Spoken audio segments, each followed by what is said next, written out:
जंगल में ठंड दस्तक दे रही थी।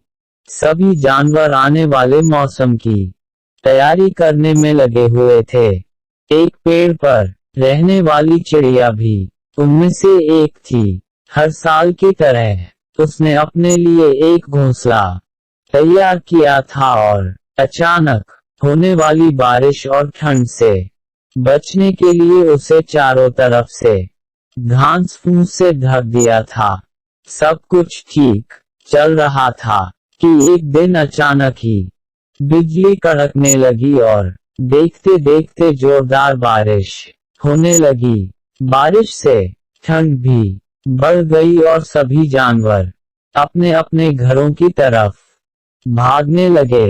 वह चिड़िया भी तेजी दिखाते हुए अपने घोंसले में वापस आ गई और आराम करने लगी।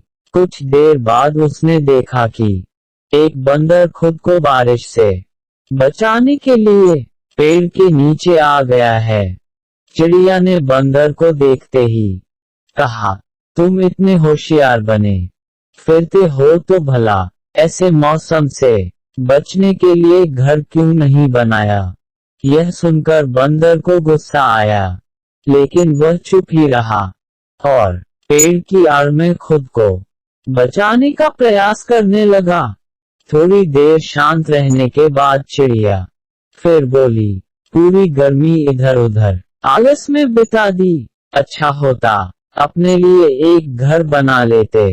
यह सुन बंदर ने गुस्से में कहा, तुम अपने से मतलब रखो, मेरी चिंता छोड़ दो। थोड़ी ही देर में हवाएं भी तेज चलने लगी और अब बारिश भी तेज हो गई। बंदर ठंड से कांप रहा था और खुद को ढकने की कोशिश कर रहा था, पर चिड़िया ने तो मानो उसे छेड़ने की कसम खा रखी थी। वह फिर बोली, काश कि तुमने थोड़ी अकल दिखाई होती तो आज यह हालत नहीं होती।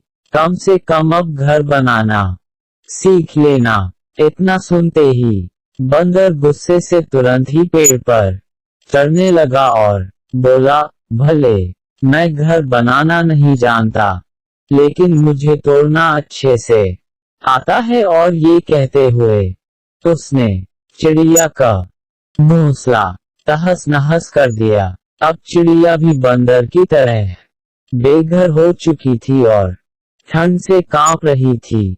तो हमें इस कहानी से यह सीख मिलती है कि हमें अपने काम से काम रखना चाहिए और दूसरे के मामले के बारे में नहीं बोलना चाहिए।